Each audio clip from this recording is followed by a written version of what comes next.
48 కీర్తన ధ్యానం చేసుకుంటాము. నవరాహు సంతకురారు రచించిన 48 కీర్తన. రాజుల తండ్రికి యెరూషలేము మీదకి వచ్చిన సందర్భంలో ఈ కీర్తన రాసి ఉండవచ్చు.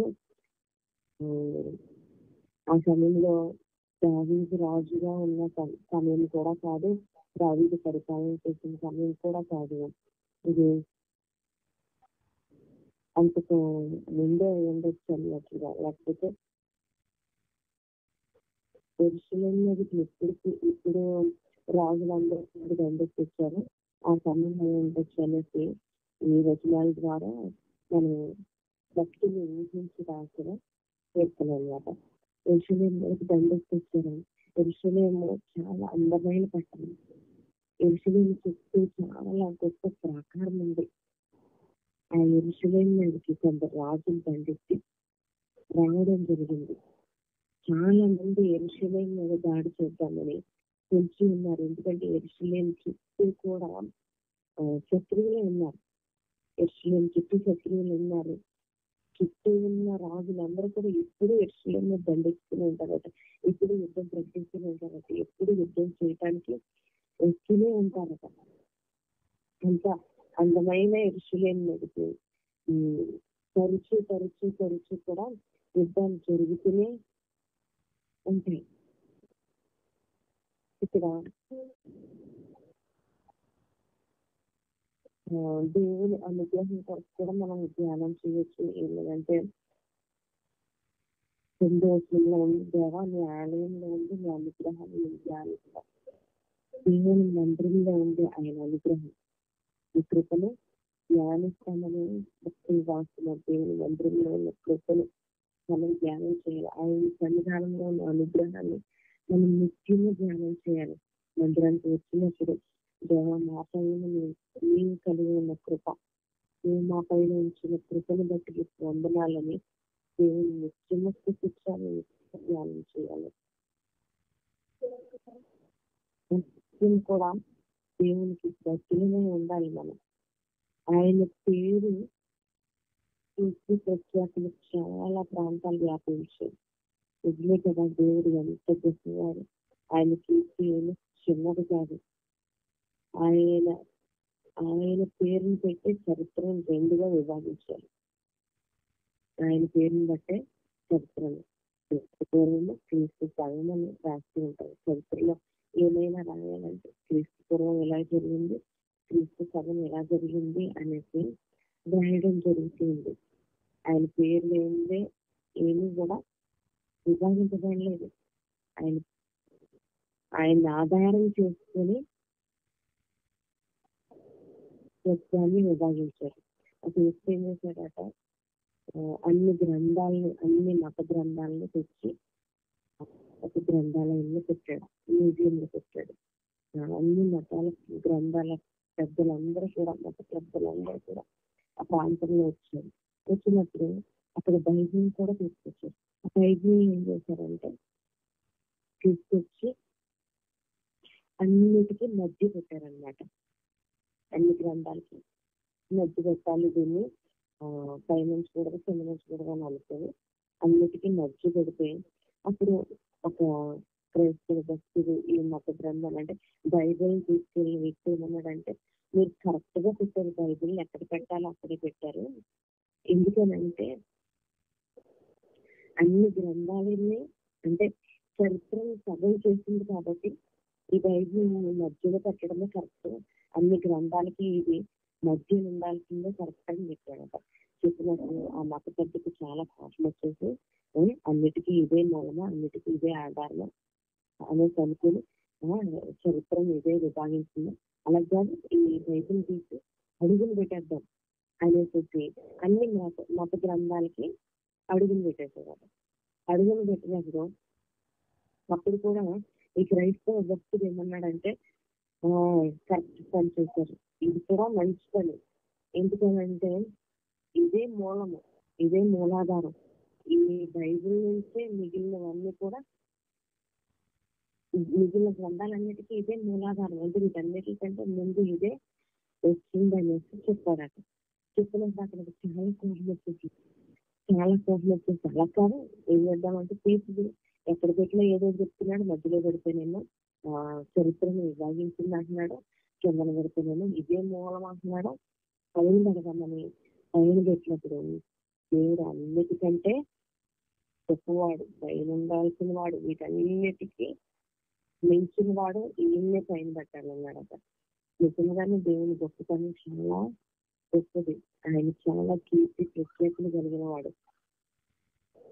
క్రైస్తవులు చూడండి, చాలా పండుగలు కొన్ని ప్రాంతాలకు మాత్రమే చెందుతూ ఉంటాయి, కొన్ని పండుగలు కొన్ని ప్రాంతాల్లోనే చేస్తూ ఉంటారు. కానీ క్రీస్తు జననం ప్రపంచ దేశాలన్నీ చేస్తూ ఉంటాయి. క్రిస్మస్ ప్రపంచ దేశాల్లో జరుగుతూ ఉంటది. ఏ దేశంలోనూ క్రిస్మస్ జరగకుండా లేదు అన్నట్లు మనం చరిత్ర చూడలేమన్నమాట. ప్రతి దేశంలోనూ క్రిస్మస్ ఆరాధన జరుగుతూ ఉంటది. అంటే కొన్ని ప్రాంతాలకే పరిచయమైన దేవుడు కాదు యేసుక్రీస్తు. కొన్ని ప్రాంతాల వారు చూపించేవారు కాదు యేసుక్రీస్తు. కొంతమంది ప్రజలకు మాత్రమే దేవుడు కాదు యేసుక్రీస్తు. యావత్ ప్రజానికానికి, సర్వ జనులకు ఆయన దేవుడై ఉన్నాడు. సర్వ మానవాళికి ఆయన దేవుడై ఉన్నాడు. సర్వ ప్రపంచానికి ఆయన దేవుడై ఉన్నాడు. అందుకే ఆయన పేరుని బట్టి చరిత్ర రెండుగా విభాగించబడింది.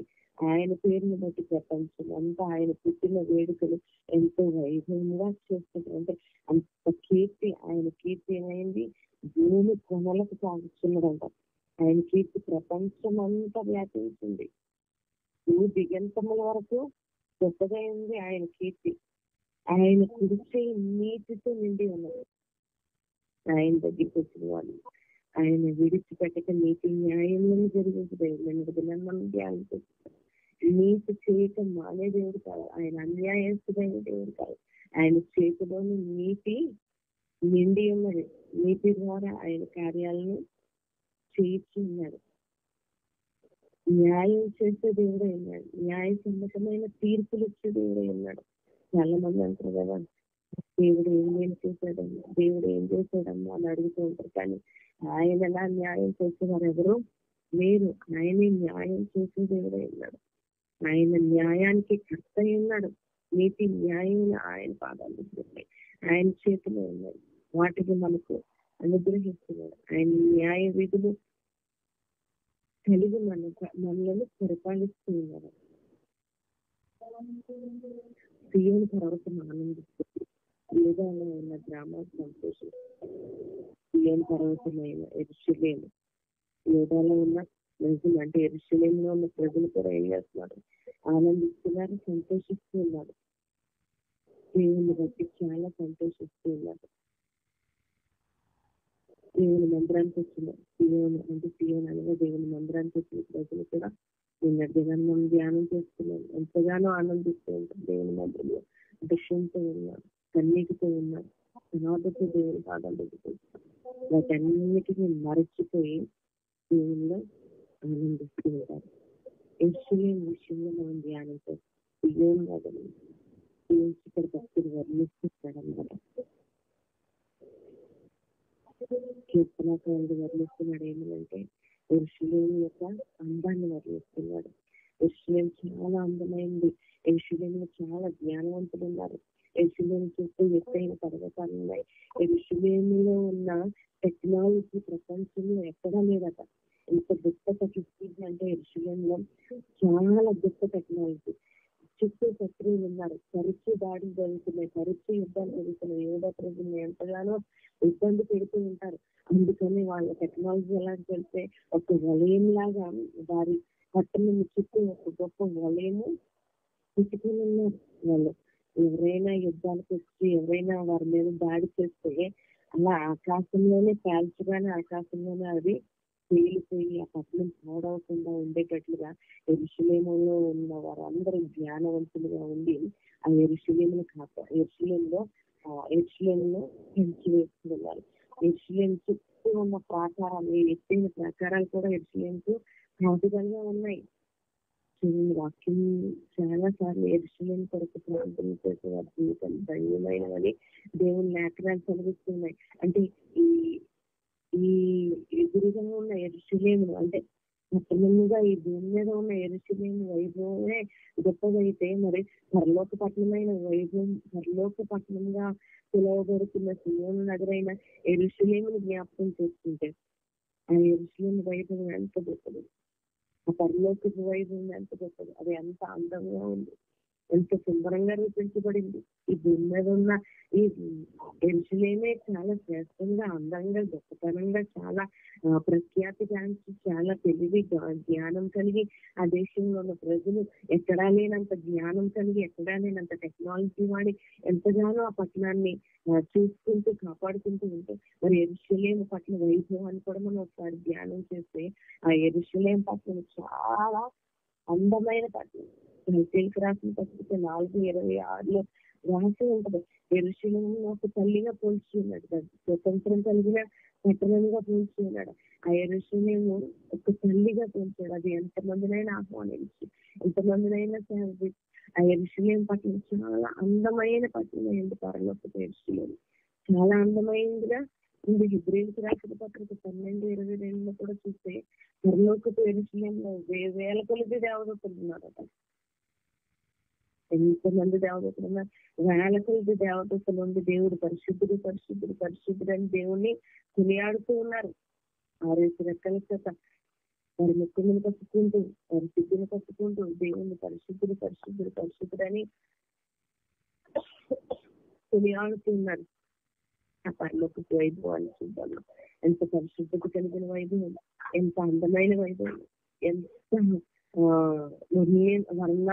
వర్ణించలేనంత అందమైన పరలోకాన్ని జ్ఞాపకం చేసుకుందాము. ప్రకటన గ్రంథము 21:2 కూడా ఉంటది, భర్త కొరకే అలంకరించబడిన పెండ్లి కుమార్తెలు సిద్ధపడి ఉందట యెరూషలేము. ఎలా ఉంది? భర్త కొరకు అలంకరించబడిన పెండ్లి కుమార్తెలు సిద్ధపడి ఉంది. నిన్నటి దినాన్ని కూడా ధ్యానం చేసుకున్నాం. ఈ వచనాలు కూడా దానికి కలిపి ఉంచబడి ఉన్నాయి.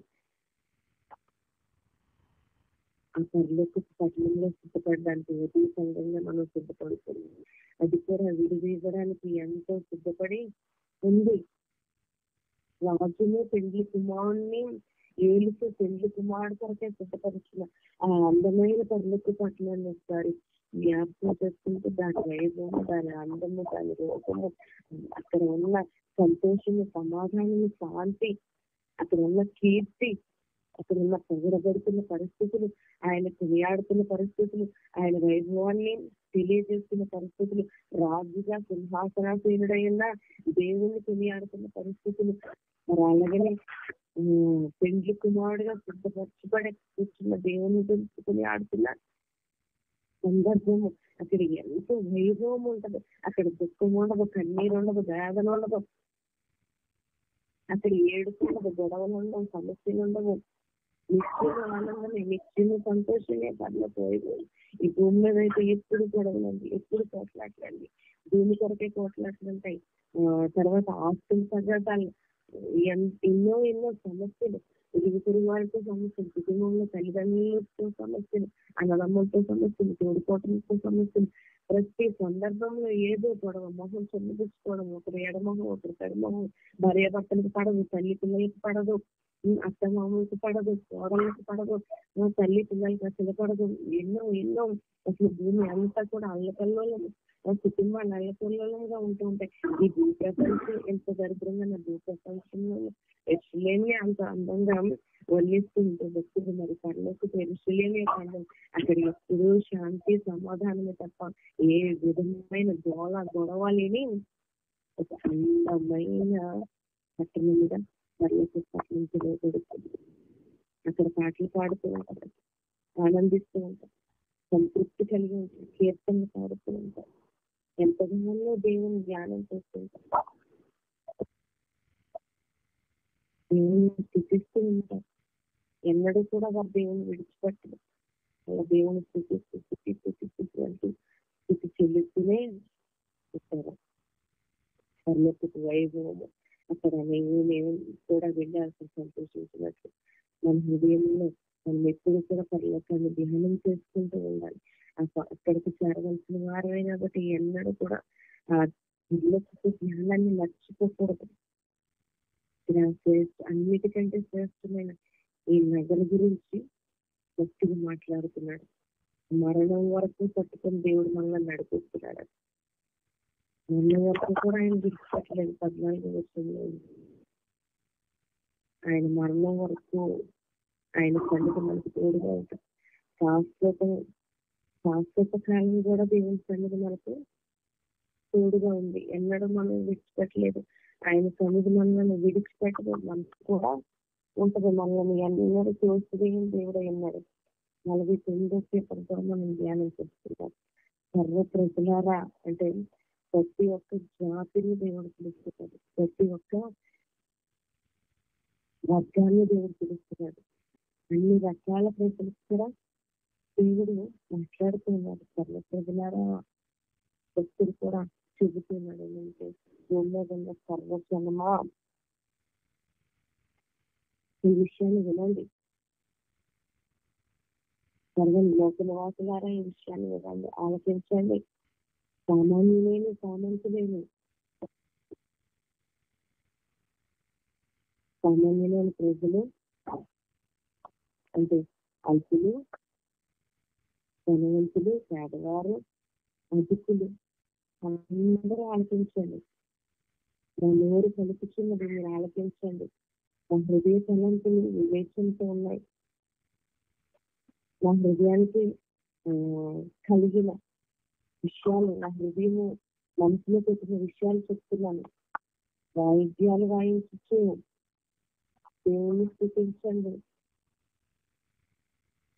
మీకు తెలియజేస్తున్న మాట ఏంటంటే చాలా ఒకసారి పాట కూడా కీర్తనకారుడు పాటలు ఈ కీర్తనలో ఒక పాటగా కూడా రాశారు.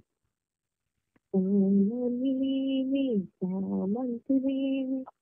ధనికులు దరిద్రులు లోక నివసులెవరైనా, ధనికులు దరిద్రులు లోక నివసులెవరైనా ఏసంటే ఎవరు తెలుసుకోని, ఏసు మార్గమందు నిన్ను నడుచుకోని, ఏసంటే ఎవరు తెలుసుకోని, ఏసు మార్గమందు నిన్ను నడుచుకోని. ఇక్కడ సర్వలోకంలో ఉన్న ప్రజలకు దేవుడు చెప్తున్నాడు. మనిషి ఏసంటే ఎవరో తెలుసుకో. పెద్దన్న వారు అనుకుంటారు మాకు దేవుడు అంటే ఎవరు అవసరం లేదు, పేదవాళ్ళకే దేవుడు అవసరం, పెద్ద లేని వాళ్ళకే దేవుడు అవసరం, కనుక వాళ్ళు నమ్ముకుంటారులే దేవుణ్ణి అనుకుంటున్నారు. కానీ దేవుడు ఏం చెప్తున్నాడు తెలుసా? సర్వలోక నివాసులారా మీరందరూ తెలుసుకోండి, సామాన్యులే, దాని ఏమీ లేని వారే, సామాన్యంగా జీవిస్తున్న వాళ్ళకే దేవుడు అవసరం కాదు.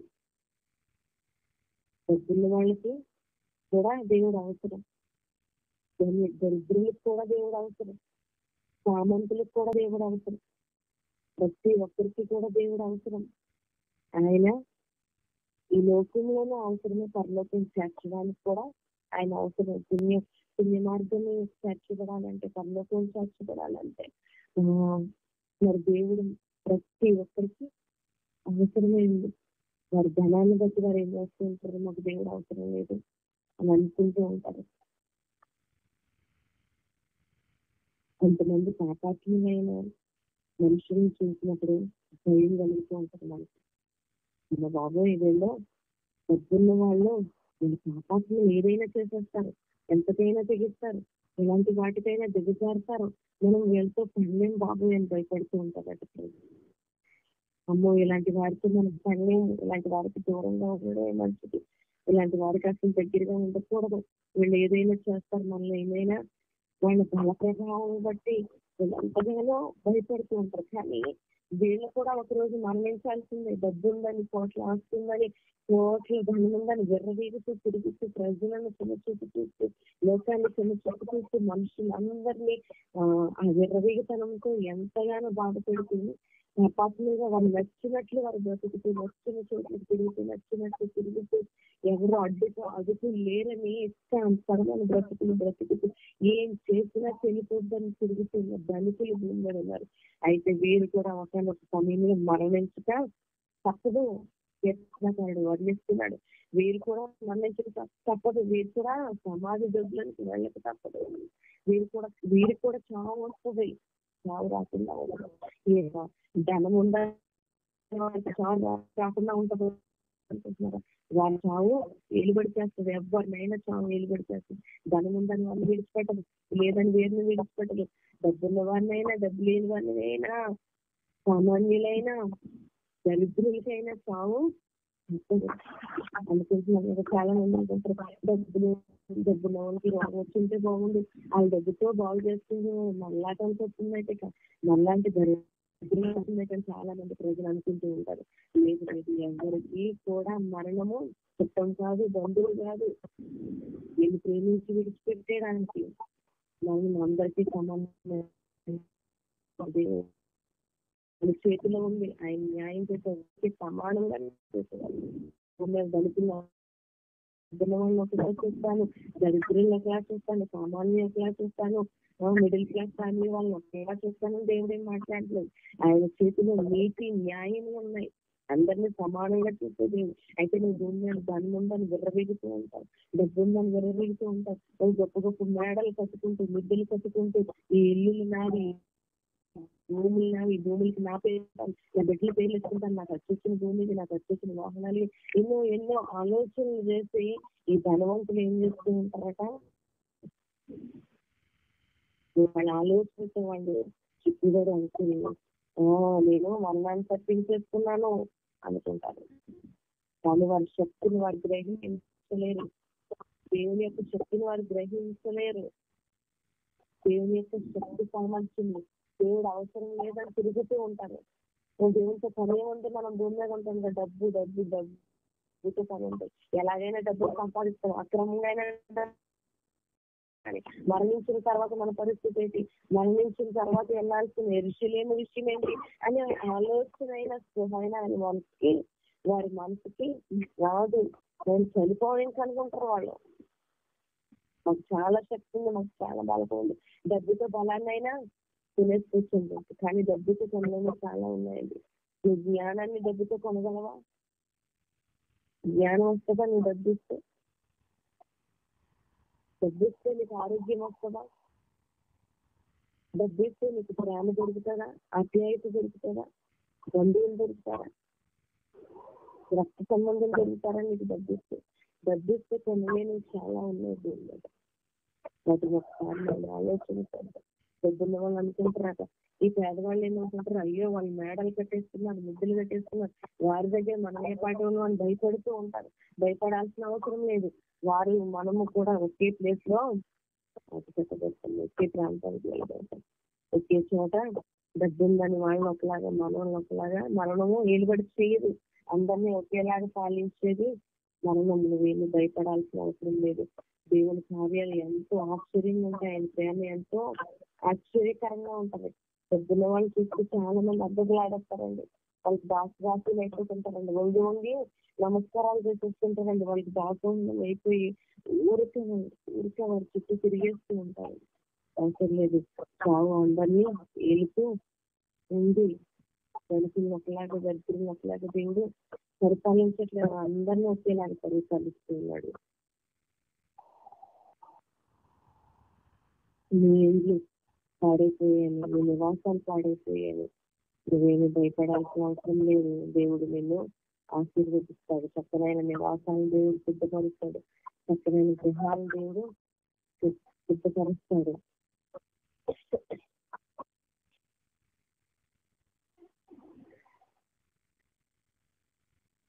దేవుని గురించి మర్చిపోకుండా ఆయన కృపను, ఆయన వాత్సల్యాన్ని, ఆయన ప్రేమను మనసులో పెట్టుకుని ఆయన గురించి మనం ఎప్పుడు ఆలోచన చేస్తూ, దేవుని విషయంలో దేవుని గురించి ఆలోచన చేస్తూ, మన పూర్వీకులు ఎలాగైతే వెలుగులో తిరిగారో మనం కూడా అలాగే దేవుని చుట్టూ దేవునిలో తిరుగుతూ, దేవుని ధ్యానిస్తూ, మనలను దేవుడు నీతి న్యాయం చేత నడిపిస్తున్నాడనే గృహణ జ్ఞాపకంలో ఉంచుకోవాలి. దేవుడు ఖచ్చితంగా మనలను దర్శిస్తూ ఉన్నాడు. నువ్వేం భయపడాల్సిన అవసరం ఏమీ లేదు, కృంగిపోవాల్సిన అవసరం ఏమీ లేదు, వేదన పడాల్సిన అవసరం ఏమీ లేదు. దేవుడు మనల్ని చూస్తూ ఉన్నాడు, దర్శిస్తూ ఉన్నాడు.